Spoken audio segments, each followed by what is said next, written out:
Good morning, my friends. It's an interesting cartoon that has God doing laundry and he separates the light from the dark. And I always think about that when I do like an early morning podcast. It's like you can tell the morning versus the night. You can tell the early birds versus the late bloomers.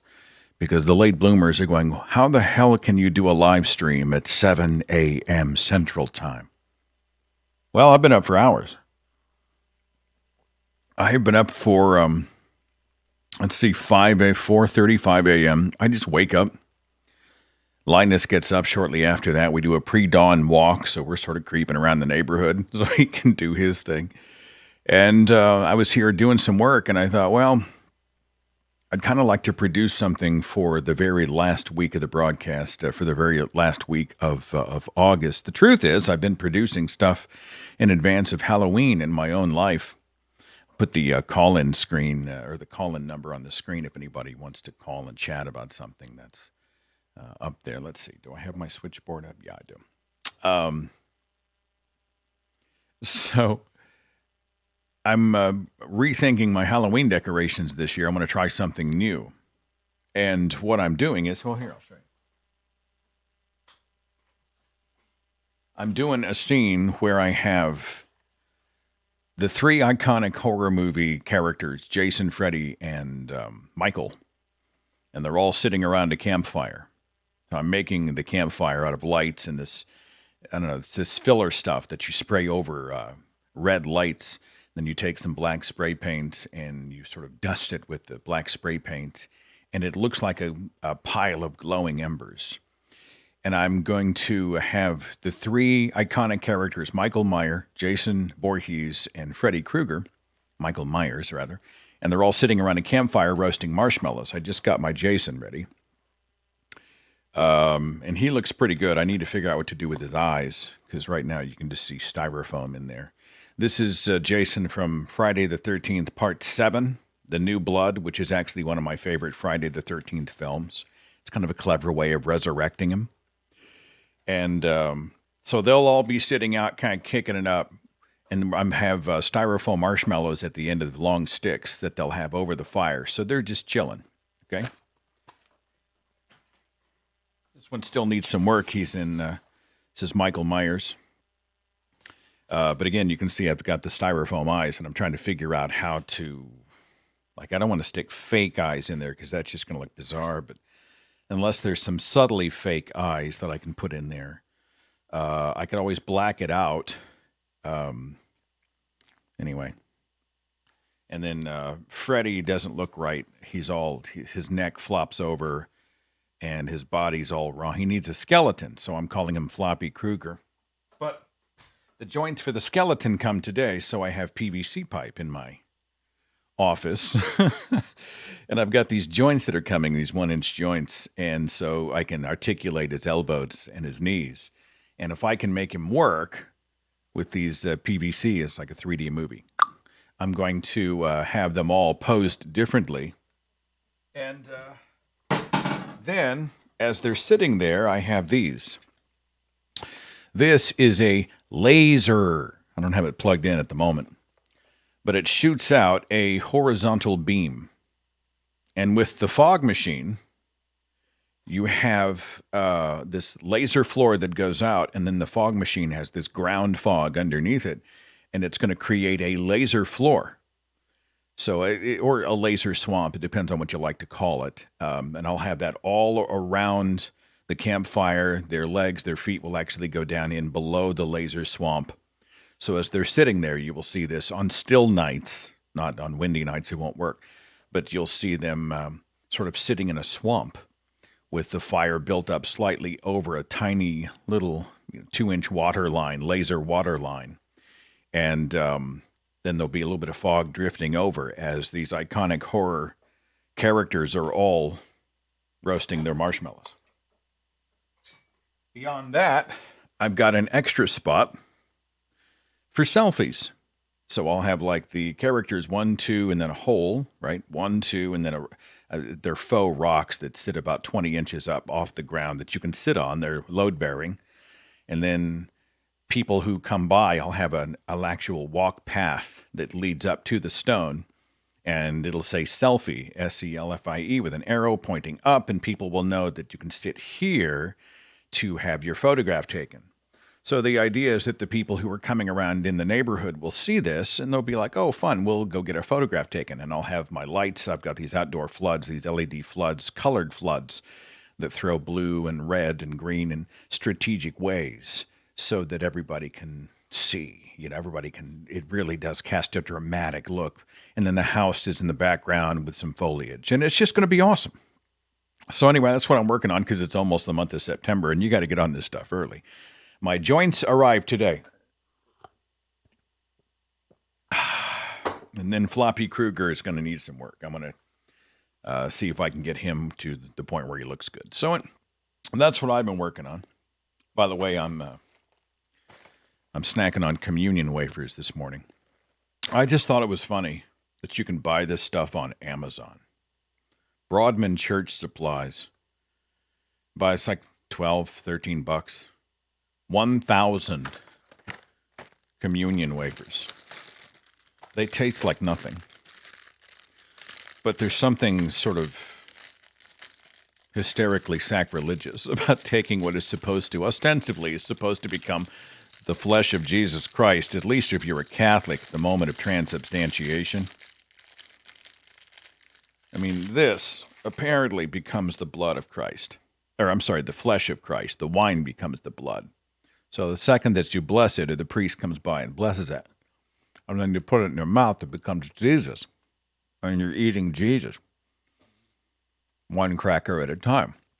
These taste like packing peanuts, or what I would imagine packing peanuts taste like. It's not even food. It's like this weird foam.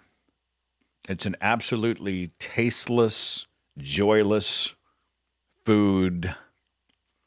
But I not only did I order some of these for myself, but I sent some down to Matt and the crew at the Atheist Experience in Austin, Texas. Because I figure, while they're busy on the air, if they get a craving and they don't have peanut M&Ms or Stroop waffles or anything like that handy, they can have some of these. Anyway, I'm having a hard time keeping my headset in my ears. I need some of those wraparound with the little clips on them. There's already somebody on my switchboard, which is bizarre. Let me put the chat screen on the screen for everybody who wants to see. The call-in number for you early risers is there, and I'll start with 206. Good morning. You're on the Thinking Atheist podcast. Hi, who's this? Hey, how you doing, Seth? My name's Joey from Seattle, Washington. Good morning, Joey. What's on your mind? Oh, man. Well, kind of like you, I've been up for a few hours now. I went to bed early, couldn't sleep, woke up, played some video games. I had two questions for you. Yeah. The first one is, what are your thoughts on the legalization of marijuana in the United States and or the going back and giving people a chance who have been convicted for possession of like marijuana, not even like large amounts. I mean, like quarters and eighths and whatnot. I mean, they've gone to jail for that, and they become convicted felons and lost jobs and opportunities. What are your opinions on that? It's funny, when I was religious, it used to be like all drugs should be illegal, and I had this very binary look at all that stuff. Now I look at it, I just think it's ridiculous that people would be arrested for weed. That it's so hypocritical that alcohol is legal, despite the fact that I think half of all the deaths on our highways are alcohol related. And, the same arguments against weed can be used for alcohol, which is legal. I just think it's ridiculous and hypocritical that marijuana is illegal. I think it should be legalized. I think you manage it, you regulate it, tax it if you want. And I think the people who have been convicted for marijuana-related crimes, quote-unquote crimes, I think it's stupid. They're in jail. This is money, time, resources that we should be using on hardened criminals and not on people who are doing, smoking some grass in the house or whatever. Even the dealing of marijuana, I just think take the crime out of it, manage it, regulate it, start again. I don't know. What are your thoughts? Well, this is going to go along with my second, I guess, question slash comment. I'm a veteran. I have post traumatic stress disorder. One of the reasons why I moved here to Seattle, to Washington State, I was living in Florida, in the Florida Keys. Hurricane Irma came along, destroyed everything I had, so I left, and I figured I could go as far away from Florida as possible. I came to Washington State. A friend of mine told me that it's legal here, and no kidding, Seth. It's like you walk into the store, you show your ID, you say, "Can I have that, that, and that?" And you pay the money, you walk out. That's it. That's all there is to it. People walk down the street in front of my restaurant smoking joints, and nobody looks at you sideways. Nobody looks crossways. And I believe that it should be completely legal in this country. And like other countries, like Portugal and whatnot, who have legalized all drugs, they have found that chemical dependency and addictions have dropped. They've skyrocketed downwards. I mean, it just people have lost their taste for it. And as a PTSD veteran, I found very recently, actually, that when I get drunk, when I drink, I my emotions take over. I get depressed. I get angry. I cry for no reason. Violent mood swings. I broke a chair the other day because I was pissed off at no. Excuse me. Sorry, mad at nothing. And my second comment goes to I work as a cook and a dishwasher, and a lot of times I'm alone in my kitchen, and I listen to a lot of YouTube, a lot of the podcasts, you, Matt Dillahunty, Richard Dawkins, Penn Jillette, Christopher Hitchens, miss him, man. I've watched a lot of the debates, a lot of the speeches, a lot of the Aaron Ra. I love him. He's so incredibly down to earth. And I just don't, I can't understand how these religious people, these fanatics, for the most part, can just completely and totally disregard reality. I mean, believing in the Golem spell, as Aaron Ra puts it, or, just magical enchantments, or just the idea that the universe is billions of years old, even the light coming from distant stars. We're looking at millions of years in the past. If you know the science, if you know the mathematics, it's undeniable. Why is it that they believe this garbage? Well, why did I believe it? Or I mean, I look at my own life and say, how did I get there? I believed in Adam and Eve in the garden and Noah's Ark and Jesus on the cross. I believed in heaven and hell and all those things. I don't know that I was a fanatic. I think I was brainwashed. They grab them early. In religious circles, they call it the 4 to 14 window. You want to grab someone early. Look, if you come to me when I'm 19 and you say, so there was a dirt man and a rib woman in an enchanted garden with a talking snake. I'm like, what the fuck's the matter with you? And let's get real. If I'm 4 to 14, not even 14 probably anymore in the age of the internet, but when I was a kid, the 4 to 14 window, if they'd gotten me early, and the same people who taught me not to talk to strangers and not to look both ways before I crossed the street and to keep my hands off the stove, and the people who gave me all of these instructions as to how to live my life were also giving me, sort of in that same vein, instructions about how the world worked. You begin to become programmed. It's like a program that runs on your hard drive. And religious parents often don't tell you that there's an uninstall option. They just run the program. Uninstall. They don't tell you that, hey, you know what? This can be removed and there are better programs to run. They say, this is what you are. This is how you're going to live. This is your identity. And they don't give you really a whole lot of options. I said in a speech I gave an American Atheist a year and a half ago that parents like to tell you that you can grow up to be anything that you want to be, and then they spend all of their time and energy roping off your choices. Oh, you don't be that. Don't vote that way. Don't love that person. Don't do this. Don't do that. Don't live like this. But so here they Exactly. are. They're molding you out of this sort of clay when you're young and impressionable. And then when you get older, there are other factors. It's comforting to believe that there's justice, cosmic justice, and a God who is in control of this crazy world, and that it's all going to balance out. And it feels good to think that when I lost my wife in a car accident, that we'll see each other in heaven one day, and this is not a permanent goodbye. And if I've got a body that's got multiple sclerosis, that one day I'm going to have a whole person again, and I'll be able to walk and talk without being inhibited by my infirmity. And there's so many different things. The church and community and the family atmosphere that the church provides. There are so many reasons that people believe and hold on to irrational beliefs. And I think we have to look at them whenever possible with compassion, understanding that they're victims of bad ideas. Not that I do. I pity. we don't, I not that do. we surrender whenever they're saying bad shittery out there. But I don't have a whole lot of compassion for the Jerry Falwell Juniors of the world and the Ken Copelands and those cats. But everyday Yeah, I do people, not either. they're victims of bad ideas.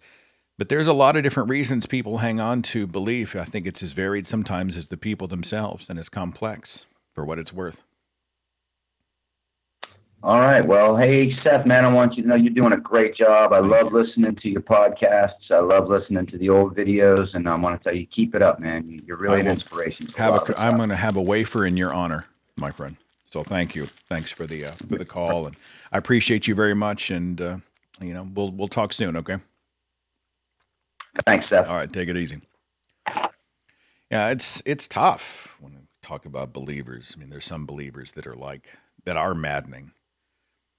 That if this is why I think that you have to touch people in an emotional place before you can speak to the rational brain, because quite often they are leading with a heart connection to their faith. So I used to walk into a room and say, I have data. When I give people the data, I would expect them naively to just say, you know what, you're absolutely right. This doesn't make any sense. I'm going to completely reverse my previous worldview and change everything I used to believe. And then I, came to the realization that, well, their beliefs don't work like that. They don't believe for rational reasons. And while it is possible to reason someone out of an unreasonable faith, hello, I'm an example of this. He mentioned Matt Dillahunty. Matt's another great example. Sometimes you have to go in and you have to create a relationship. You have to create an atmosphere of safety where people don't feel attacked, where they're going to double down and be like, oh, yeah, well, you're doubly wrong, which is what often happens. And to provide an example of what life might look like if they were to walk away from their superstition. And so, I mean, I don't know. I get into a lot of the reasons people believe, including the questions of life and death. Speaking of death, by the way, and this is an interesting segue. I will be, in advance of the October Halloween season, interviewing Caitlin Doughty. Now, if you don't know who Caitlin Doughty is a mortician and an educator. She's done TED Talks, and she's written several books, and this is the new one. And we're going to talk about this and other stuff. It's called Will My Cat Eat My Eyeballs? Big Questions from Tiny Mortals About Death. And what she does is, and Americans especially, we're crap at dealing with death in this country. I mean, we deal with it religiously, and we have the service, and, there's the special music, and they're in a better place, and blah, blah, blah, and there's the graveside service. But we live in this really closed system when it comes to dealing with it. I mean, how often will they even show a dead body broadcasted on television? I mean, there's such a stigma about, well, is that person merely wounded? Are they in a coma? Are they dead? If they're dead, we can't show it. Well, why is that? Because there is a social stigma about death, especially here in the Puritan United States. We have a long way to go. And so what Caitlin Doughty does is that she she demystifies death and she gets into the nuts and bolts of death. You know, what does happen when we decay? What does happen when we go in the ground? What are some of the interesting death rituals? I covered some of this in my book, Sacred Cows. We were talking about some of the death rituals, including sky burial, where they take your ass up to the top of a mountain and let the birds pick at you. And they prepare your body. They prepare your body. They actually put you in a sack and they put a bunch of stuff in it and then they kick the shit out of the sack and they just sort of tenderize you. And then they drag you up to the top of the mountain and you are reintegrated into the ecosystem as the birds come and they peck your eyeballs out. And to some people, this is horrifying. And I'm thinking to myself, you're not even here. You're gone. You are not gone, or you are not conscious. The machine, the mechanism of your brain has stopped. You are as you were before you were born. And so whatever happens to the matter that remains, who cares? So I'm not threatened by it. I told Natalie I wanted to be part of the bodies exhibit. I want to go and put shorts on me because I don't want to be naked, especially without skin. I think I'd like to have some shorts on. Put a tennis racket in my hand, put me in the bodies exhibit, and let me tour the world. I'm in. People could enjoy me long after I'm gone. I could bring benefit to humankind long after I'm gone. Anyway, I'm going to talk to Caitlin. She has a chapter. Let me just read a little bit of this. I prepared it for you. It's called, Will I Poop When I Die? That's a good question. You might poop when you die. Fun, right? I enjoy pooping in my day-to-day life. It's so comforting to think this activity will continue after my death. My apologies and thanks to the nurse or mortician who will deal with the cleanup. Here's how pooping works when you're alive. Poop follows a winding journey through your body before its final push to freedom. Now, this is science. We're doing science. The rectum is the last stop. When it gets there, signals are sent to your brain letting you know, hey girl, it's poop time. There's a circular muscle called the external anal sphincter that snuggles around the anus and locks down the fecal prison, preventing poop from leaving our bodies until we're ready, except that one time after the spicy tacos. The external anal sphincter is a voluntary muscle which means our brain is actively willing our bums to stay closed. And aren't we thankful for that? This is also how our brain tells the sphincter to relax. When we safely reach the toilet, we appreciate having that control. It's what allows most of us the privilege to walk through the world without pooping randomly like bunnies. But when we die, our brains no longer send these messages to our muscles. During rigor mortis, your muscles seize up tight, but after several days, they relax. The good ship decomposition has set sail, and all muscles relax at that point, including the ones that keep poop and pee, for that matter, inside. So, if you happen to have feces or urine in the chamber at the moment of your passing, they're now free to go. I'm not saying everyone's going to post-mortem poo. Many older people, or people who've been sick for some time, have eaten almost nothing in the days or weeks leading up to their deaths. When they die, there's just not much waste in there to be released. As a mortician, I most often encounter a surprise poo when I arrive to pick up a dead body to take it to the funeral home. This is called a first call. As the dead body is pulled upright, flipped over, whatever it takes to get the body safely on the stretcher, squeezing occurs and some feces may escape the body. But don't be embarrassed, dear corpse. Morticians are used to cleaning up poop. Just like new parents are used to changing dirty diapers, it's part of the job. Besides, forensic pathologists have it way worse in the poop interaction department. This is one of the reasons their average yearly salary is roughly $50,000 more than us morticians. If someone dies mysteriously, their stomach and poop contents can provide important clues. The person performing the autopsy may end up picking through their feces, searching for any anomalies that could explain the death. I would rather wipe up a small fecal smear while preparing a dead body than pick through a pile of poop like Laura Dern in Jurassic Park. It's almost done.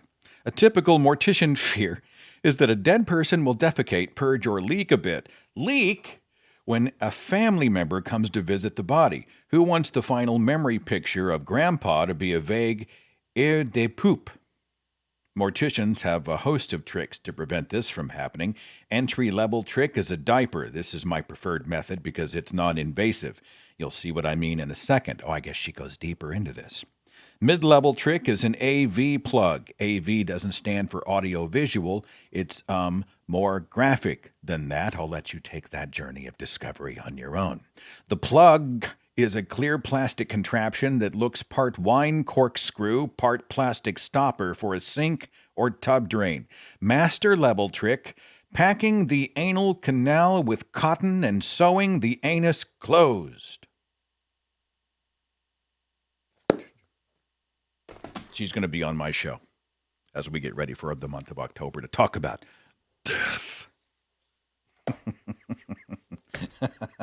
We're going to talk about cotton in the anal canal. No, I'm not going to ask her about cotton in the anal canal. I can't do it.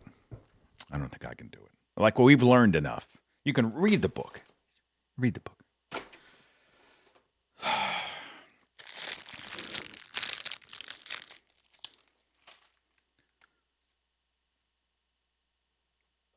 Let's see. Area code 404. You're on the Thinking Atheist podcast. Good morning. Who's this? Hey, it's Kevin. How are you? Kevin, thanks for... Yes. What's on your mind? What do Sure. you want to talk about? Just real quickly on the death thing. One of, I guess a lot of people fear is, you're still awake, but unable to move, or, for whatever reason, you can't say anything and people think you're dead when you're really not. And I don't know if this is a medical thing that's actually worth anything, but in my will, I specify that I want to have an autopsy done, because I'm pretty sure there's no way a body can survive an autopsy. So I saw an old Tales from the Crypt that had a guy who had to watch or endure his entire, post-mortem existence, if that's not a contradiction in terms. He was awake and no one knew he was awake and he couldn't speak. So as they're, rolling him into the freezer and they're rolling him out for an autopsy and they're doing a bone saw on his skull, all that stuff, he not only can see and hear, but he can feel, but he can't say or do anything about it. Is this sort of the phobia that we're talking about? Yeah, I don't think that's necessarily one of my phobias, but I have heard that a lot of people say that that's one of their greatest fears. That for whatever reason, they can't let people know that they're still alive, and everybody assumes that they're dead. And yeah, so something like that. Okay, all right. So like I said, I wrote in my will to have an autopsy. You want an autopsy? Just make sure that I'm dead. Double check everything. I'm pretty sure if you remove a heart and a stomach and the lungs from a body, that there's no way that the person can survive. Okay, all right. Well, I mean, whatever works for you, dude. Whatever works. Anything else? I had a couple of other things.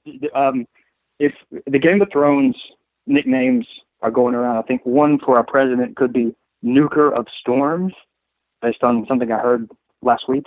Oh, yeah, the report that he had suggested dropping a nuclear bomb into hurricanes so that they would not reach land. Yeah. Yeah, I heard about that. He's denied it, but the problem is, knowing his track record, we can all hear him saying it. Like we can all hear those words coming out of his mouth. Yeah, I just like the phrase "nuker of storms." Nuker of storms. And one other thing, this would be for in the future.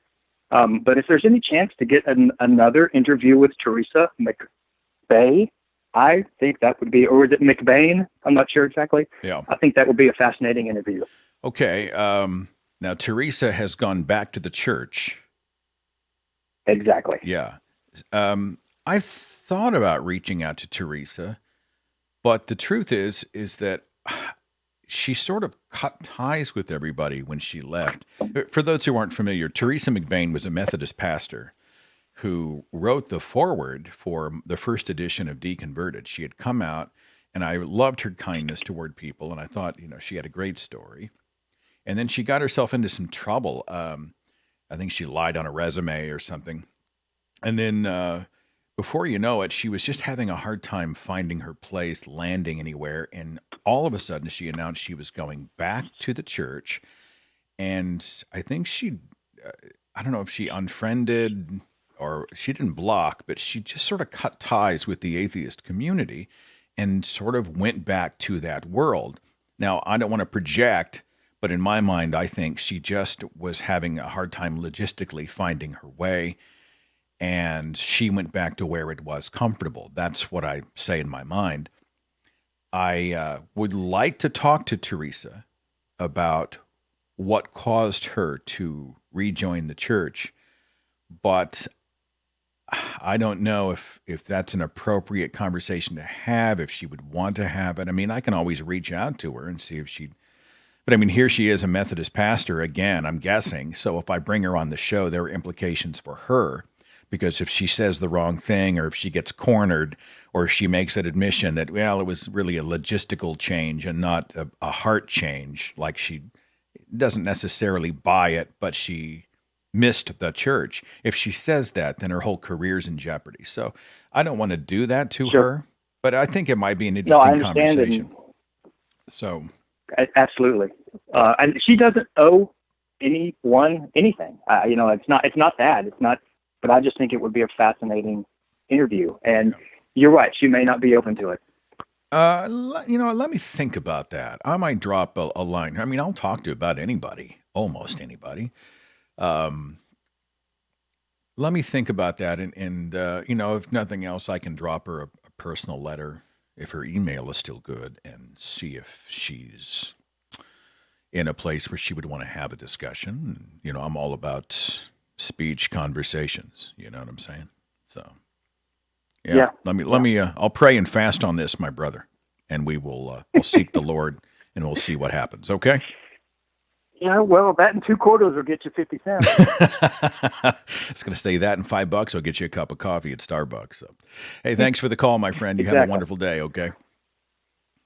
You too. All right, take it easy. I had the foreword to Deconverted reread. Actually, it was rewritten by Richard Dawkins, and he read the audio version, and it is now available, and I'm excited. So if you buy Deconverted at Amazon.com, it's the paperback. I don't know if the cover's updated yet on the sales page, but you should see my face is on the second edition, and it says second edition on the cover, forward by Richard Dawkins. Richard Dawkins was kind enough to write a few pages for me, and then he read the audiobook version. I went back and reread the entire audiobook version of Deconverted. That's at audible.com. So if you want to support me in my work, if you didn't pick up Deconverted back in 2013, now is a great time to get it. And I'm excited. I'm excited about the re-release. I just needed to update some of the language. I rewrote most of the last 3 paragraphs with better counter-apologetics arguments, because I've been doing this a lot longer, and I just had a better perspective. I had a better angle at a lot of the things that I'd written about when I was still relatively fresh out of the faith. And then Teresa McBain's foreword is gone. Richard Dawkins is now the foreword for the book, and I am pretty excited about that. And he wrote some very kind words. And anyway, Deconverted, Amazon, Audible. And the ebooks, I think, will update in the next month. But right now, paperback, hardcover, audiobook, that's what you want. I am getting ready to go to Michigan. See if I can pull up the display page here so you can see this. Yeah. I'm going, I've got several tour dates coming up. If you're going to be anywhere near Grand Rapids, Michigan, September the 11th, I'm going to be at the Wealthy Theater in Grand Rapids. We've got the main auditorium there. It's $5 for the CFI members there, $10 for everybody else. Honestly, if you can't afford $10, drop me a line. I'll pay your way and get you in. I don't want anybody excluded from that. September the 11th, Grand Rapids. And then the next day, September 12th, I'll be at Farmington Hills. We're going to be at a place called the Birmingham Temple Congregation for Humanistic Judaism. Well, that's a new one. But I'll speak there. Same deal, $10 for non-members. And if you can't make it, if you can't afford it, whatever's going on, you just drop me an email, seth@thethinkingatheist.com. I'll fix it. I'll get you there, okay? We need to make sure that no one's locked out because of that. I am working, let me come back here. I am working on a Tulsa event. I want to talk about it so much, but it's not set in stone yet. So I can't say that in mid-October there might be an event in Tulsa with myself, myself, Matt Dillahunty, and Aaron Raw. I can't really say that. In Tulsa, mid-October, I can't, because it's not. We haven't. Myself, Matt Dillahunty, Aaron Raw. No, I can't get into details on that. So, but I'm hoping the pieces come together as soon as I find out for sure. I'll make sure everybody knows about that. Back to the tour schedule. Orlando, that's the Florida Free Thought event. There's a ton of people there. Monica Miller from the American Humanist Association. Dr. Dan Batcheldor. He's an astrophysicist, and he's smarter than, he's smarter in his pinky toe than I am my whole body. And so many other people. That's going to be a whole weekend at the Holiday Inn Orlando International Airport. Then I'm going to Phoenix. That is a done deal. Matt Dillahunty and I are speaking in Phoenix. I think they're doing a VIP dinner or some other stuff. All the details I'll give you the link in just a second. And then it looks like the Metroplex Atheists in Fort Worth, Texas are doing a holiday party. And they have a special guest, and they asked if I'd come down and be a part of their end-of-year holiday/Christmas/heathen party. That's going to be on December the 21st. I think that covers everything. If you want to find out more, go to my personal website, sethandrews.com/events. Now, it's .com, and it used to be .net. The reason is because I was trying to get .com from the person who owned the domain back in 2009. I was trying to get it, sethandrews.com, and no one was using it. It was like a parked domain, one of those things somebody had purchased, and they were just sitting on it, I guess, trying to make money, or maybe they got it for one of their kids or grandkids or something. And so sending messages to them. They're not interested in selling it. No, they're not going to sell it. No, they're not going to sell it. And I guess it was 3 or 4 years ago, I finally sent them another message because no one was using it. This is sethandrews.com. Nobody's using the domain. So I sent a message. I'm like, look, I can get usage out of this. Would you sell it to me? And they said, okay, that will be $12,000. And my response was,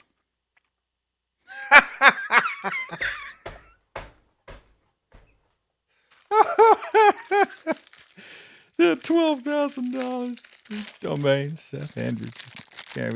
Can't believe that would be $12,000 for a domain. Are you shitting me?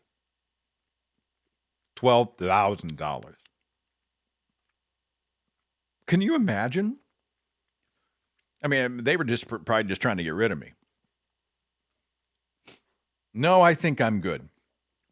I think I'll stick with sethandrews.net. Well, it was just a few weeks ago when I was updating some of the stuff on my personal website, including the events page with all of the new dates on it for the rest of 2019, getting excited about the travel and getting a chance to meet everybody. And so all of a sudden, I realized that it was like they had allowed their registration to lapse. Really? I got it for a few $100. Oh, that felt so good. Whoever had it either forgot about it or just stopped caring about it. And I didn't get it for $12,000. I got it for just a few $100. Well worth the investment. Now you can go to sethandrews.com and you'll find the link to the second edition of Deconverted. You'll find the links to the speaking dates that are coming up. You'll see links to old speeches. You'll see that Linus has a page now. Here, let me show you Linus's page. I got a page for Linus. Pull this down here so you can see it. You little Buffy's my sweet boy. And there's some videos there, and then I just have a shit ton of photographs with these little cheese bowl captions because everybody loves Linus, or most everybody loves Linus. And then for those who are interested in what happened to the Henry and Rat Dog page, of course I'm not giving it up. I have a memorial page there, and you can go back, and we actually have a photograph of the Henry van. This is the van that our listeners funded. We had asked for $15,000 to help them buy a used van to help transport needy animals from across Oklahoma and beyond. Our listeners said, screw a whole bunch of that. We're not going to raise $15,000. We're going to raise $34,000+. And they did it in about a day. It was amazing. And this van, you can actually see it. It's driving around the state.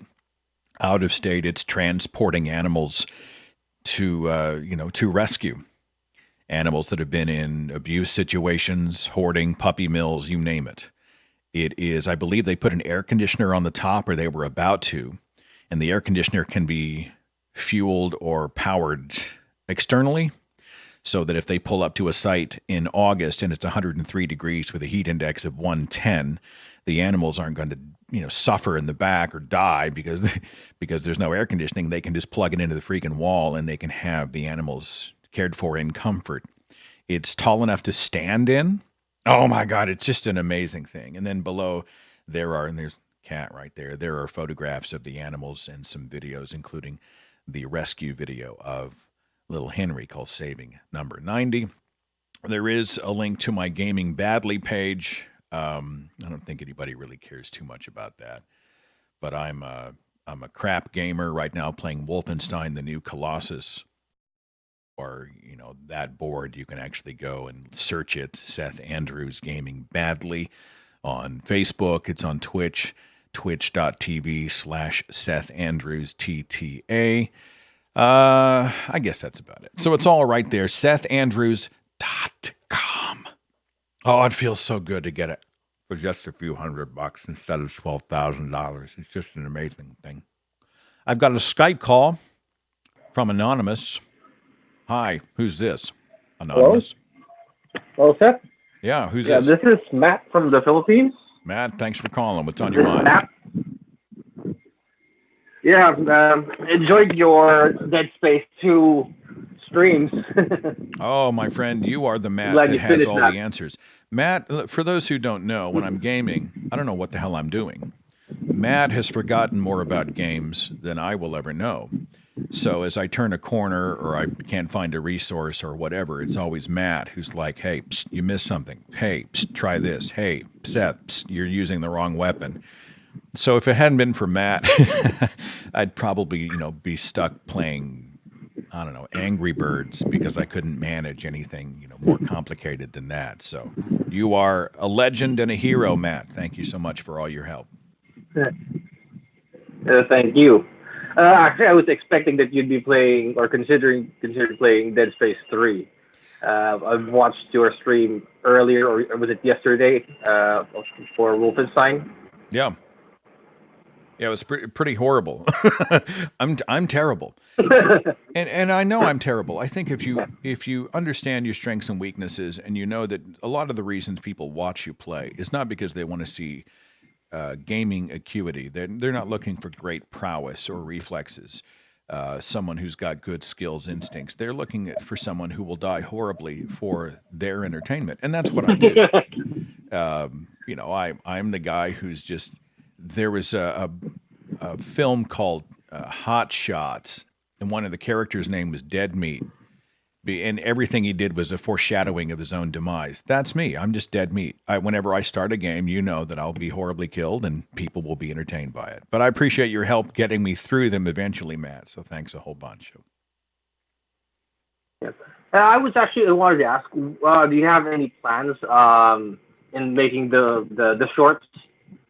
The shorts that you used to make, the ones like Susie, about the Susie, those ones. Yeah, it's harder these days because I'm juggling so much. When you're prepping and producing a weekly podcast and you're traveling and you are, like I'm working on a fourth book right now that's very involved because it gets really heavy into the Bible. Bible research is a mind-numbing slog. It's hard to take, back when I first started, I had more latitude, more free time to go in and create those 2D animations, and everything takes so long. So if Susie is here and you see a caption bubble and she's in an environment and something else happens and the plane flies overhead and there's all of these elements coming into play, well, 3 or 4 seconds of that might take several days to actually produce for a guy like me. I mean, maybe I can be faster now with better technology, but they take a lot of time. I've thought about contracting out some of it where I could write them and produce them more from the top. But it's hard to make that cost effective because if you have somebody who does graphics work and they're good at what they do, their time is valuable. How do I make it cost effective where I don't lose money trying to get those made? But I'd like to get back and at least produce maybe one every 6 weeks, 8 weeks of some kind of a 3-minute short for everybody. If I can logistically make it work, I'm open to possibilities. So don't give up hope, okay? Yeah. All right, my friend. Hopefully you find that. Well, anyway, that's it. I just wanted to drop in and say hi. Appreciate you, Matt. I'll look for you on the gaming streams, all right? Okay. All right. Okay, see you there. Take Thank it you. easy. Matt from the Philippines. Wow, I feel like it. It's funny, whenever you interact with somebody and you're chatting, and then you actually have a conversation, it's like this weird convergence, after all this time. I feel like I should have asked him for an autograph. That man literally saved my life. I'm just saying. I am working on a project. I don't want to get too detailed into what it is just yet. I've seen a lot of dissections of the Bible and the nonsensical and contradictory and immoral nature of the Bible. But most of it's like reading stereo instructions. It's so dry. And you know me. I mean, I like a little wit attached to it. I like a little panache. And so I thought, what if we were to get into the Bible and create a book that would appeal to non-believers just for entertainment value and perhaps even, usefulness as they're out there having conversations. And also might appeal to the doubter, seeker, believer on the fringe who wants to get into some of the challenges and problems with the Christian Holy Book, because there are so many challenges and problems with it. But many people don't know where to start. They're not going to go read a website with that long paragraphs of 8-point font. That's not going to break through. What if we were to parcel things out into these little sound bites and put some personality in the analysis of it and romp through at least the Old Testament with an eye of skepticism and criticism and say, what the flip's going on here? How does this work over there? Wait a minute, what about this verse that contradicts that verse? And draw the diagram and have it so that, there are visuals in place. I may ask Vince DePorter to come back and do some illustrations for it. I'm 10,000 words into it and still in the book of Genesis. So I have no idea. I'm looking at a potential late 2020 release. It's just a slog. God, it's just going through the Bible is like, I need another wafer. Here, hang on. I'm just saying. I need brain food. People talk about what an amazing book the Bible is. I am sorry. There are some iconic stories in the Bible. If you're looking at mythology, there's some iconic stories in the Bible. But the Bible is the greatest book ever written. What the hell are they talking about? Most of it's just dull. It's a slog. It's like molasses for the eyes. So-and-so went to such and such town, and he took his wife. But his wife was very attractive, and the king was attracted to his wife. And so for some weird reason, he decided he was going to pass his wife off as his sister so that he would not be killed by the people who were hot for his wife. So the king married the sister wife, not knowing that she was already betrothed. And then God was angry. Holy shit, why would you, the king, marry someone who was already another man's wife? Well, I didn't know she was another man's wife. I thought she was the sister. I will punish all of your generations. Please, God, please don't punish me. Please have mercy on me. I will give the wife back. Then I will beg for forgiveness from the man who lied to me about his wife being his sister, and then I will give him possessions, land, property, gold, silver, slaves, and a bunch of other stuff, in the hopes that God will not punish me. Oh, great, now God is appeased. I will bless you. And then they go off to another town where they pull the same shit again. It's just awful. And the way it's written is awful. This is not good storytelling. This is not good storytelling. I'm just saying. 304, thanks for waiting on me. You're on the Thinking Atheist podcast. Good morning. Who's this? Good morning, Seth. My name's Shane Mitchell. How are you? I'm good, Shane. What's on your mind this morning? So I've been following you for a long time, and I just want to thank you, first of all, because your research and your beautiful words and your videos and things have actually led me to a better place, and probably my own apostasy, Wow. if I could be so bold. Oh, thanks, man. Let me tell you a little bit, and this is an honor to be on the phone with you, because I'm usually not able to catch your podcast live, and this was a rare treat. So, the pre-dawn, almost pre-dawn podcast was actually serendipitous for you. Well, that's cool. Well, thanks for the kind words, man. That's amazing. No, tell me your story. What's up? So I'm one of those. Well, first of all, I'm from West Virginia, and we all know that West Virginia is probably eaten up with more white Jesus than any state in the union.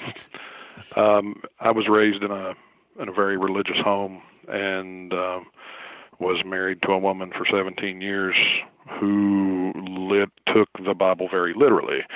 And so for many, many years, I was in a place where I was told, you're going to hell for listening to a certain type of music. You're going to hell for acting a certain way. When you die, it's cut and dry. Either you go to heaven or you go to hell. And for years, I thought, well, okay, this is just how it is. And admittedly, I had never read the Bible through. I went to church and got the pretty parts, and for 17 years was married, and then my ex-wife and I, we ran into troubles, and I was in a different place. She was in a different place. But she was a very controlling person and used the scriptures to control me and to try to turn me into something I was not. I like heavy metal music. I'm an old metalhead, man. Listen, I just saw Iron Maiden last month for the 5th or 6th time. Awesome. Right? Awesome. But when I was married to her, I had to literally had to hide my CDs. I had to hide my music, because if we got in the car, it was always K-Love. You've got to turn it on K-Love, because the magic, the magic words of K-Love are going to, bring a peace about us and blah, blah, blah. And I would listen to some of that stuff and go, man, this is crap. And, some of the artists, and I probably shouldn't name names. Should I name names? Can I name names? Does it matter if I name you're names? expressing an opinion. I mean, it's wide open. If there's somebody who rubbed you the wrong way, or somebody you actually enjoyed, you can say. So I used to watch American Idol a good bit, and then the Mandisa thing happened. I thought, okay, this is kind of interesting. And then after that, it seemed like I can't make it in secular music. So, look, I can go over here and be a Christian artist. Yeah. Well, there's some truth to that, I think. It's a dog eat dog world out there, but it's a smaller pool. It's a smaller puddle if you're trying to make it. Or if you're sort of a fading secular artist seeking relevance, then maybe Christian music has its appeal. I don't know. Right. And so Danny Goki hit, and then he did that song about the life of me. I can't remember the name of it, but my ex-wife would literally have K-Love on 24 hours a day, 7 days a week in our house. You'd walk in, K-Love would be playing, and even my mother, who's highly religious, was going, "Why in the world would you put that on for 24 hours a day?" Well, it's funny. I was in Christian radio at a time when it used to be everything had Jesus in the title. KXOJ used to stand for Excited Over Jesus. K, Excited Over Jesus. But they got wise enough from a marketing standpoint to realize that they would attract more listeners if they had words like love and family and positive in their positioning statements instead of Jesus, God, church, Christianity. And so that's why you have a K-Love radio network, because from the outside, yes. somebody's like, well, it's not necessarily religious. These are songs about love. And doesn't the world need more love? And that's how Yes. they do it. Yeah. You'll notice that on great many Christian radio stations, the DJs don't do any ministering per se.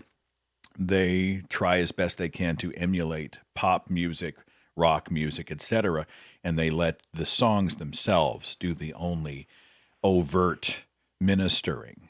So that if you're scanning the dial and you hear something and for some reason something resonates with you, you might end up listening to Christian music by mistake. With K-Love, I mean, I don't know.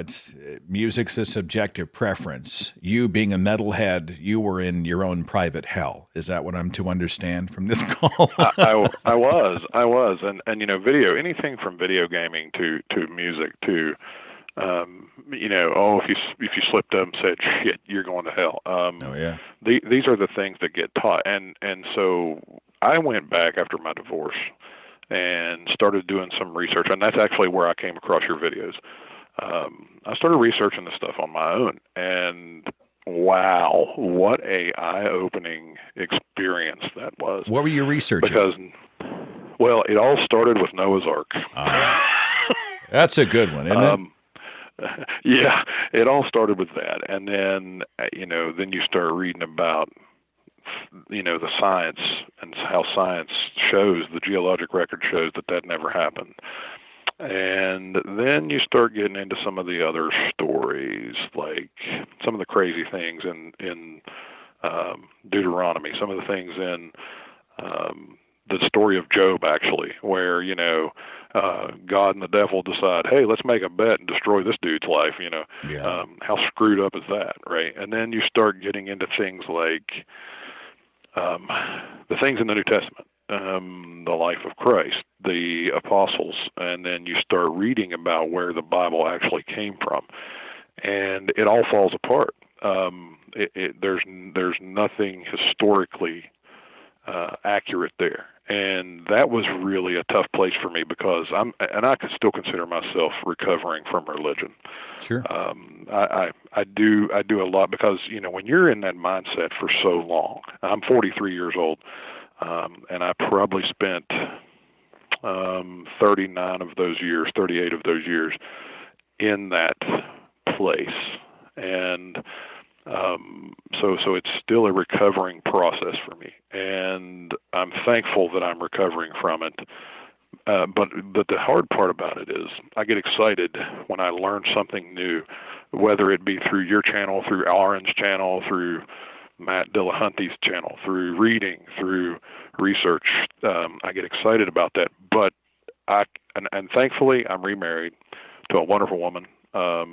We've been married 3-4 years now, and she's very open to listening to the things that I experience. Thankfully, she was never raised religious. She was given the opportunity at a very young age to decide on her own what she wanted to believe.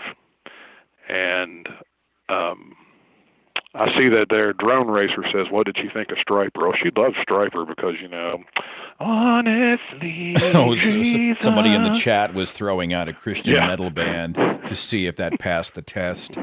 I mean, Christian music had this habit of trying to emulate what pop culture is doing, and then sticking Jesus on top of it. So, we had the Tourniquet, and we had Deliverance, and we had all these other Christian metal bands. But you overall have been unimpressed by Christian metal? No? Okay, dude, listen, I'm going to admit you something right here, and I think this happens to more non-believers than most that have come from that. And you even said it yourself on one of your channels, or one of your videos, was that, dude, listen, I'll still go back and listen to Striper. I got to get my, soldiers under command on every once in a while, and and I'll be driving down the road rocking that, we are, singing it and playing air drums and all that, and Petra, I go back and listen to some of that every once in a while, but it's nice to listen to it for the artistic value rather than with my God goggles on. Who's your band that's not Christian? Like, if you had to choose some metal and you were to recommend it, who do you like? Oh, dude, Iron Maiden. Come on. Iron Just Maiden all the way. Straight up Iron Maiden. We were warned that Iron Maiden was of the devil. I'm an 80s child, and we were warned that they were agents of Beelzebub infecting a generation. Oh, of course they were. Yeah. Of course they were. And it's funny to me. I've seen them live. This is, like I said, last month was my 5th time. My beautiful wife bought me VIP backstage passes. We had high back chairs. We had drink brought to us. This was the greatest experience of all. And metal concerts have changed over the years, have they not? Well, Oh yeah. Well, we're too old to get up there and crowd surf and all that garbage. Right. I mean, you might bust a hip. Yeah. But it's funny to me because growing up, right, Iron Maiden, they sang that Number of the Beast song, 666, the Number of the Beast. But you get in a crowd of 50,000 people and they're all in there chanting it. It's kind of cathartic, Yeah, feels good. Feels good. Oh yeah. Well, but anyway, I just wanted to let you know I appreciate your work. You've really helped me in my recovery travels, and one of these days I hope to get out to see you. I was going to try to get to the Florida Free Thought Conference, but we just couldn't afford it this year. And so I don't know if you're ever. I actually live close to Morgantown, West Virginia. Go Ears, I need more. How far are you from? Forgive the interruption. How far are you from Orlando? Good 14-hour drive. Oh Jesus! I was like, well, hell, if you're next door, maybe I can work something out. But that's kind of a long trek. Let's wait till I get a little closer to your hometown. And look forward to the chance to shake your hand, dude. You honor me. Thank you for the kind words. Just know that we're all in this together, and you've given me a great gift on the show. Thank you so much for that. Hey, thank you, and it's good talking with you. All right, take care, brother. Thank you. Wow. There are times in the show when, even as much as I love it, it's been 10 years, and you think, or at least 10 years of the Thinking Atheist. The show started in 2010, and I mean, everybody who does any creative work, 460 shows, you fight burnout occasionally. You wonder if it matters. And then you hear somebody like that, and it just, wow, just blows your mind. You know what? I'm going to have some white Jesus just for you. I don't know why. It just makes me laugh. White Jesus. Maybe that's why the communion wafers are white.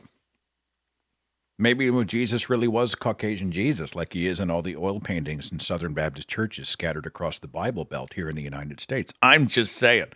Let's do another one. 438. You're on the Thinking Atheist podcast. Who's this? Hey, bonjour. It's Jim from Montreal.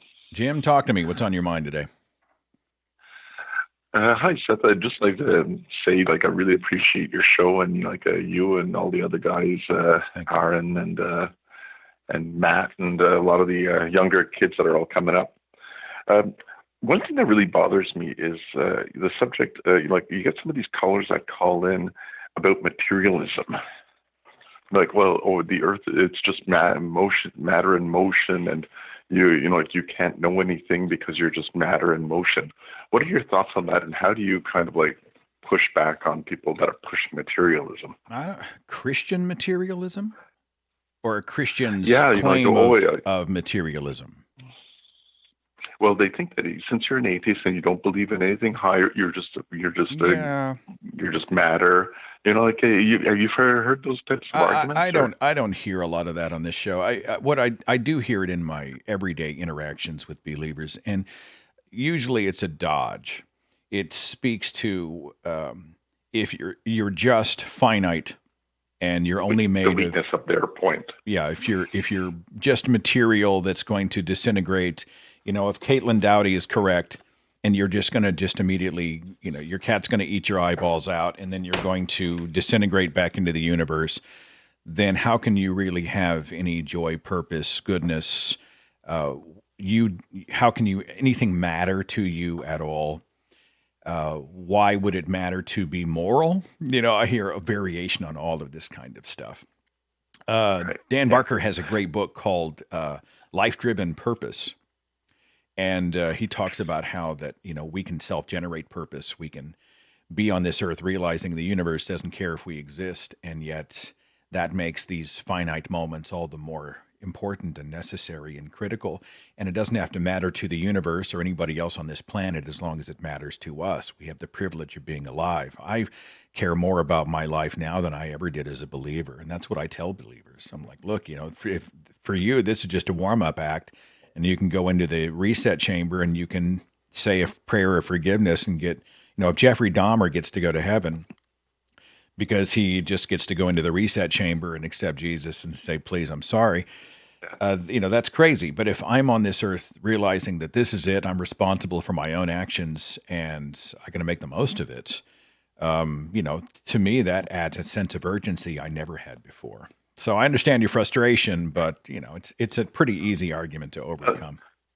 Yeah, I like the point that you just push back that they're dodging the, you know, like to engage intellectually. I mean, sometimes I think they are. Everybody's motives varied from person to person, but you know, don't let them drive you crazy, my friend. There's so much to be enjoyed in this life, and I think you can live outside of their categories and enjoy life and do it on your terms. Okay. Can I ask one more point that might be a little more heavy? Mm-hmm. Yeah. Now, again, thinking about like Sam Harris quote, you know, like it's okay to criticize ideas, you don't criticize people and anything. But the Jewish faith, when you really get down to it, it's, you know, like, okay, we criticize Christianity, we criticize Arabs. Do you think Jewish people get their fair amount of criticism for the horrible things that preceded Christianity? Like when you think about it, Passover is a horrible thing. You know, like God killed a bunch of kids. Yeah, I don't know. I haven't really stopped to consider it from that light. Yeah, you know, and again, you know, like I really wrestle with it because, like, again, you know, like the persecution that Jewish people have gone through for other reasons. You know, like, does that immunize them from criticizing their religion? No. Because the criticizing their religion is tied with, you know, like the horrific things that happened to them. No. I mean, you know, you should be able to criticize the ideas of that are the basis of their religion. And I disagree that you can't, you know, like criticize the Amalekites, you know, like genocides that they all did in the Old Testament to become the chosen people. You know, it's a lot of horrible stuff. Oh God, I was, you know, just now doing the book research that I'm doing, going through the Old Testament and seeing, you know, if I knew what I know about the quote unquote chosen people, I would ask to opt out. Like, you know, can I get a day pass? Can I get out of this? Because the chosen people have just had their ass kicked. But of course, we're still in the arena of ideas and the atrocities committed against the Abrahamic, you know, against the Jews.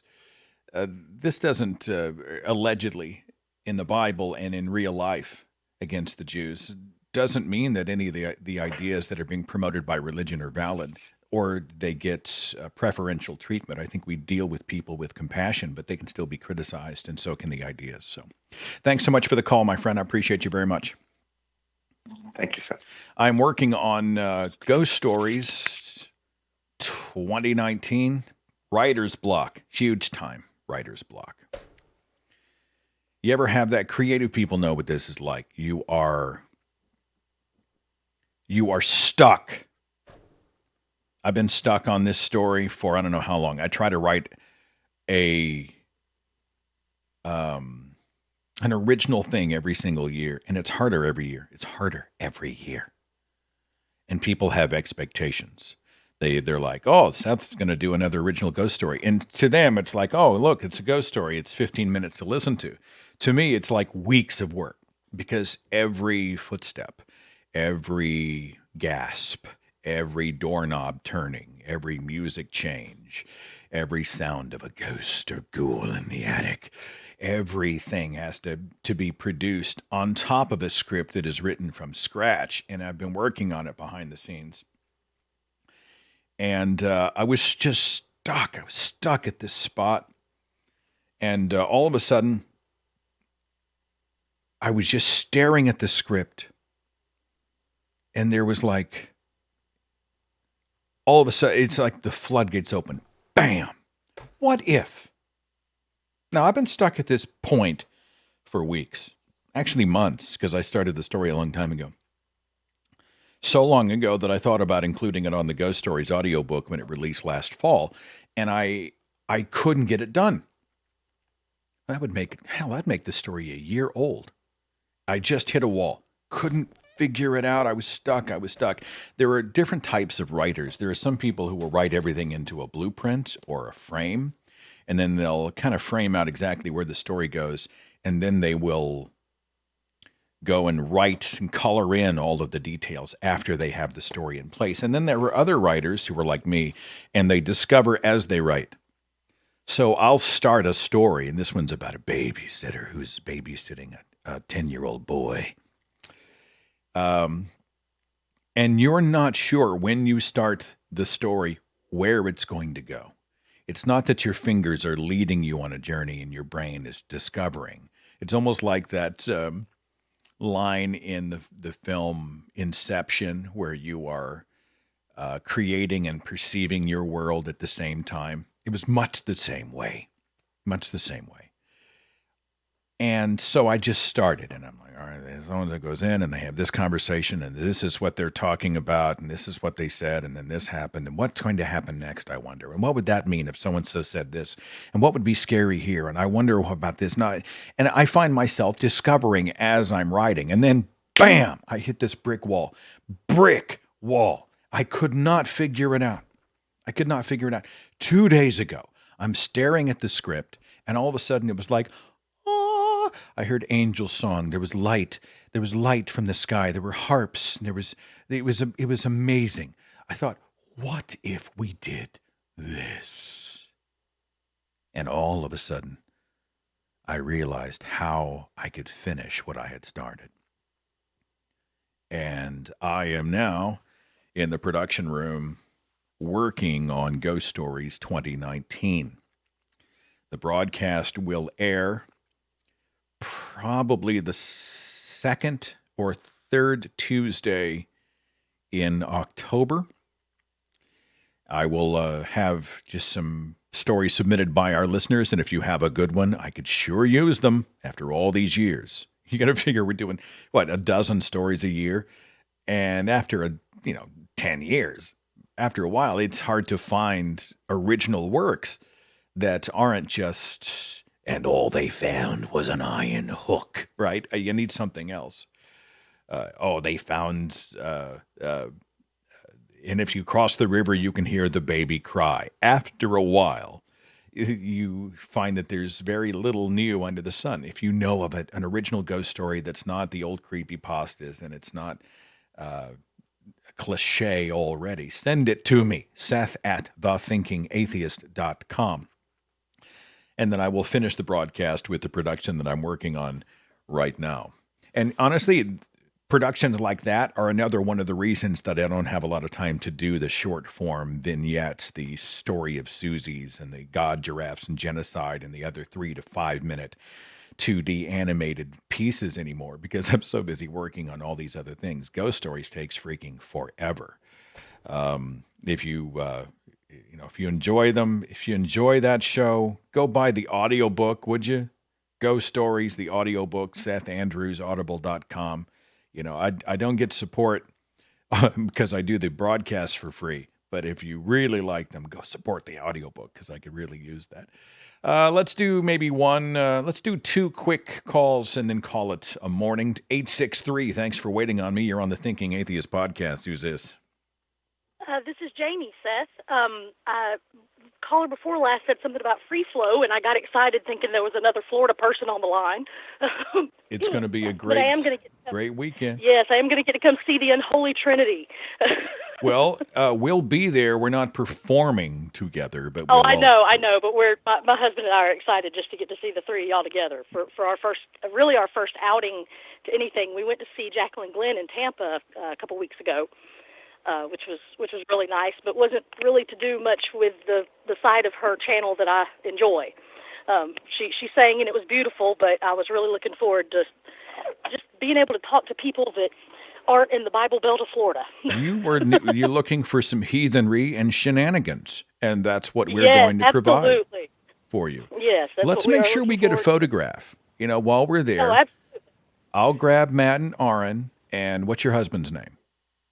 Jason. All right, you and Jason, we all get together. We're going to do a photograph together and mark the occasion. Let's just make that happen. That sounds phenomenal. I've actually thought about if I don't know how Matt and Aaron would feel about it. I could ask you about signing my childhood Bible. Oh, hell yeah.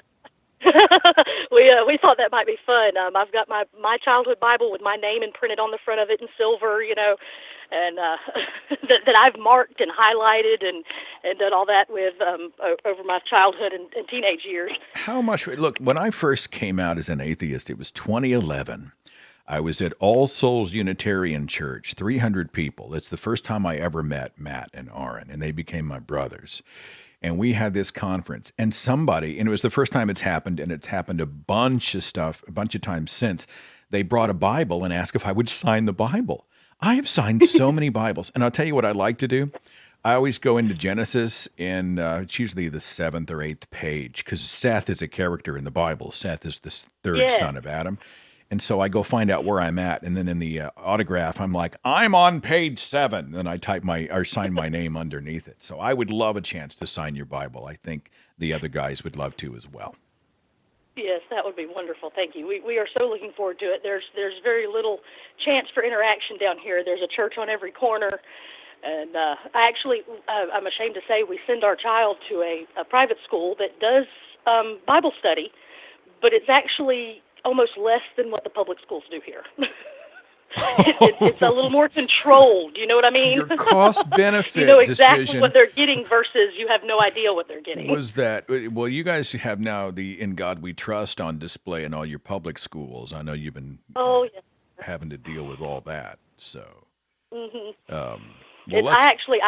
studied the book of Job my senior year in AP English. So, everybody required to buy a Bible for the public school class. All right. We're right in the heart of it here. That's a date. Look, we're all going to get together. You're going to have so much fun. You're going to meet some great people. You are going to breathe the free air, and we'll mark the occasion with a photograph. It shall be done. Okay? That sounds wonderful. Thank you, Seth. All right. We'll see you there. By the way, if anybody wants to know more about that conference in Orlando, it's Free Flow, FLO. So freeflo.org. You can see the speaker list. You can see the ticket options. And that's one of my favorite events of the year, and I do a lot of them. One of my favorite events is Florida Free Thought. And David and Jocelyn and everybody down there who puts that thing together, man, they are some of the best people I know. Just absolutely phenomenal folks. One more, 732. Thanks for waiting. You're on the Thinking Atheist podcast. Good morning. Who's this? Hi, this is Jesse. Jesse, what's on your mind? What's going on? Well, first, there are a couple of things that were mentioned earlier by previous callers, and by you, actually. One of the things is I was raised Jewish, and so I know exactly how stupid the Old Testament is. I heard a statistic that more than half of the world's Jews are actually secular, like they're non-theistic. They are cultural Jews. Yeah, most people who call themselves Jews are what's called Reform Jews. There are three sects, major sects of Judaism in the United States, and that's one of them. But that's a whole nother topic. Sure.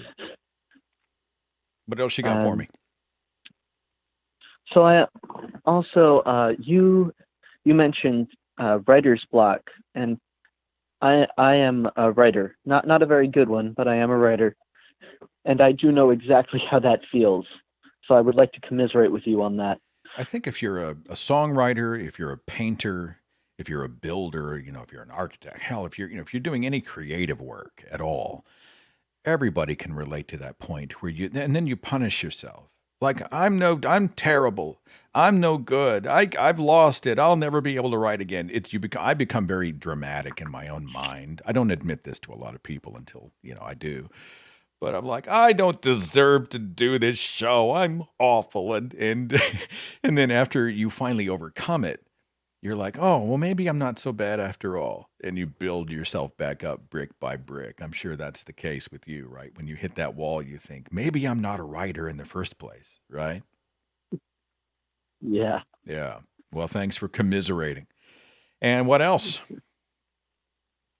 So getting back to Judaism, I understand, living in the United States, it's mostly Christian.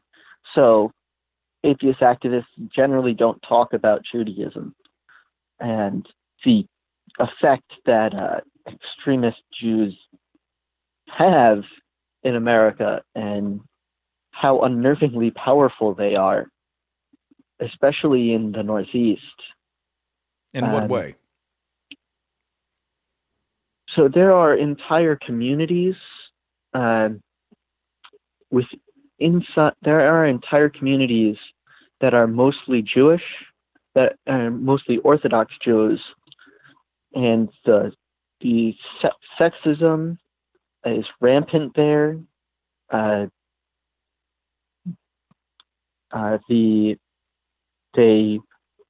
If you tell them that you used to be a Jew, they will quite often spit on you, which is a fun experience. Yeah. And this is not all Jews. This is the extremists. I just want to make that very clear. Sure. But, you think that also, Judaism is ignored a little more than it should be? Maybe we should be spending a little more time talking about the damage done by these sort of extreme fundamentalist cultures, the marginalization of women, the indoctrination of children, and the shaming and even shunning. I know that it happens in extremist Judaism. We should talk more about that then. For example, I know a few people who, when in ultra-Orthodox Judaism, in some groups, because Judaism is so fractured and splintered, but in some groups, if someone marries a person outside the faith, their family will mourn for them as though they had died. Oh, Jesus. Sounds like and that is Mormon church almost. Yeah.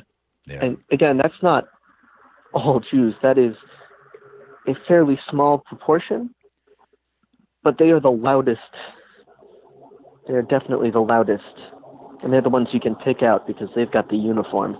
You talk about the Orthodox Jews. I always think of the weird shit they do, like kaparot, where they grab they transfer. Oh, yeah, I experienced that.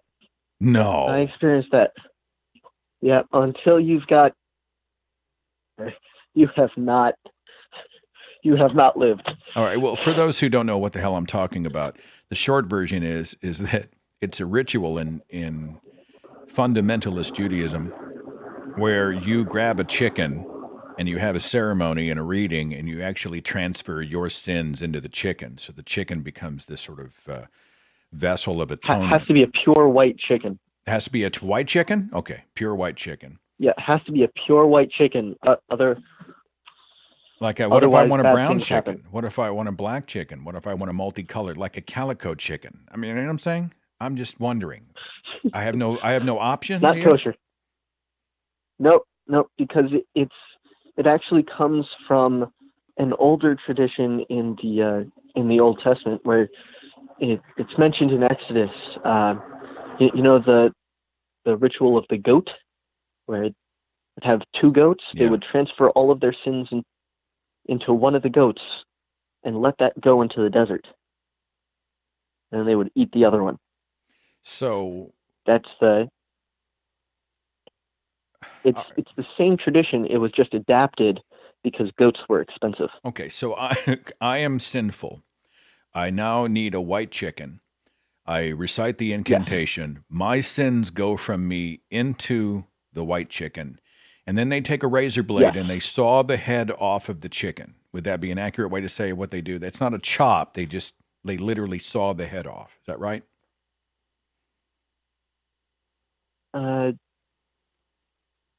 Well, Did I lose you? in shechting, generally, the whole idea of shechting is you're supposed to kill the animal as quickly as possible. So yes, you take a razor blade or something similar, and you cut where on humans would be the carotid artery, because they believe that all animals have that. So you cut through that. All right, hang on. All right. So they have decided that in the chicken, the vascular setup is similar to humans, and so they emulate where the carotid artery is in a human by cutting that same spot on the neck of a chicken. Do I understand this correctly? Yes. Okay. Yep. And they, as quickly as Welcome to the possible, Bronze Age. behead the chicken. Is that right? Yes. Okay. Before they behead the chicken, don't they have to swing it over their head like 3 times? Yes, while it's still alive. Okay.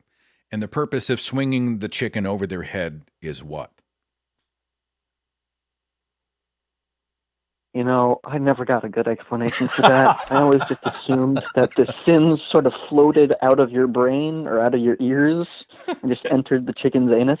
See, the inertia of the sin inside you goes up through the arms, and the gravity causes sin to enter into the chicken, and then you kill the chicken. And then, as I understand it, they actually donate the chicken to poor people to be eaten. And I always had the question, well, if that's the case, like, aren't you infecting poor people with sin? If that's true, I don't know. What did you guys do with with the chicken corpse when you were done? Well, usually the chicken is given to Gentiles, given to the Goyim, because it is no longer safe for Jewish consumption. But wasting food is sinful. So you give it to people who are already sinful. Okay. Because they're not Jews. So you give it to the Gentiles. Okay. All right. Well, this helps a lot. I mean, and if we're to be serious, honestly, it's a barbaric practice that makes absolutely no sense. It's like watching the Islamic slaughter of meat, where they won't stun the animal, but they slice their throats while they are fully alive and conscious. And the Islamic halal laws came from the Jewish kashrut, so it's exactly like that. Yeah, I mean it's an example of how, as Christopher Hitchens said, religion poisons everything, and these religious exemptions that allow people to essentially torture animals to death need to be abolished. These protections for religion. So I'm glad you could speak to it. You did it so.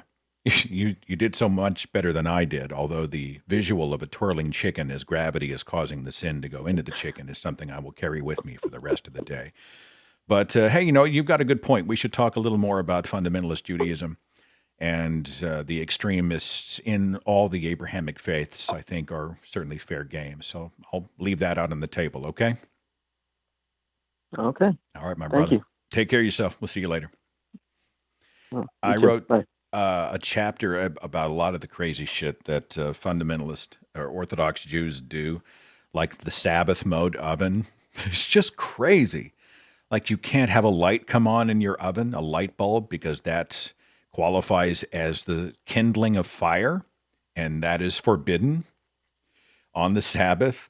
You can't, I don't think this is in the book, but you can't push an elevator button on the Sabbath because the igniting of the electricity that causes the light to come on in the elevator qualifies as kindling, which is the same as striking a match, which is forbidden on the Sabbath. So they have these elevators that go, just all they do on the Sabbath is just go floor to floor every floor all day long for like 24 hours, from dusk on Friday to dusk, I think, on Saturday.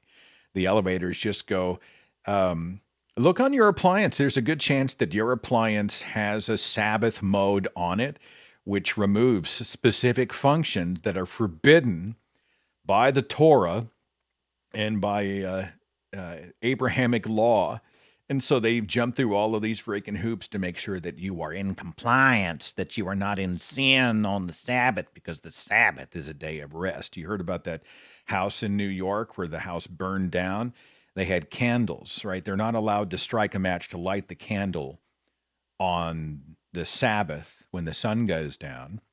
So they had candles lit and burned them from one day to the next. They just had to leave the candles burning. Of course, this is a massive fire hazard, and that's exactly what happened. The house caught fire, 9 people were killed. I mean, it's just horrible, crazy batshittery that has to be abolished. And at least remove the protections given to them because they are religious. It's just nuts. I have so enjoyed spending the morning with you. This live stream is just kind of a random impromptu hangout with all of us. Thanks for being a part of it. Thanks for the calls. Thanks for the chat. Thanks for being a part of the Thinking Atheist online community. I will see you back here next time. See you then.